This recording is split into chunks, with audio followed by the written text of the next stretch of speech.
from Florida, Congressman Colonel Allen West. Good morning to you, sir. Good morning, Steve. How are you doing? Fine, thanks very much.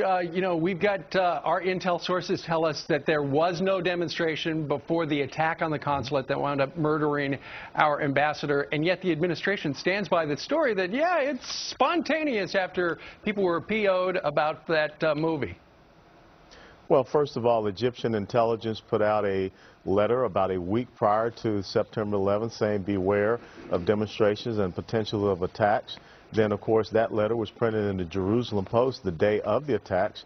I can tell you, having been in combat zones post 9/11, that is always a day of heightened security and alertness, and that's what we should have had.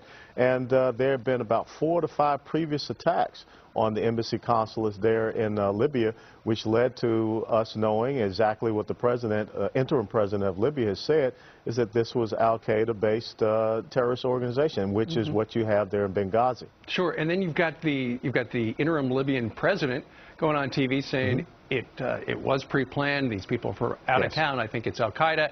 And then people from the administration came out and said, I believe it was yesterday, said, yeah, he's wrong because he doesn't have the same sources of intelligence that we do. I don't get that. I would trust the man on the ground. Yeah. Absolutely. You have to trust the guy on the ground. Steve, this is very important for the Obama administration because first and foremost, they misread the tea leaves. They misread this whole Arab Spring. They did not understand you have a void of leadership in those countries.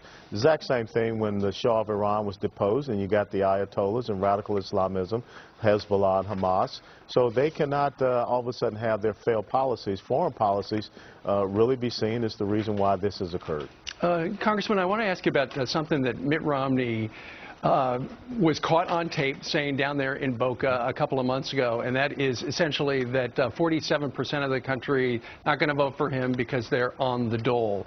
What do you think of that comment? Because the Obama side is blowing it up like, look, he doesn't care about half the country. Well, I think that everyone should take the time to read the book Democracy in America by Alexis de Tocqueville that was written in the 1830s, and I just happened to bring that quote in. A democracy cannot exist as a permanent form of government.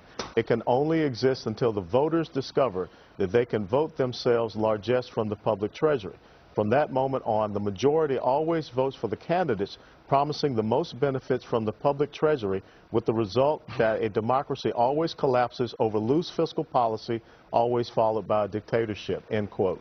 So I think that when you look at us moving toward economic dependence instead of economic freedom, the fact that we have had about a 46% increase of food stamp recipients in the Obama administration, almost 9.4 million more Americans in poverty over the last 3.5 years thanks to the Obama administration, the unemployment that is probably actually closer to 14.7% with the U6 computation.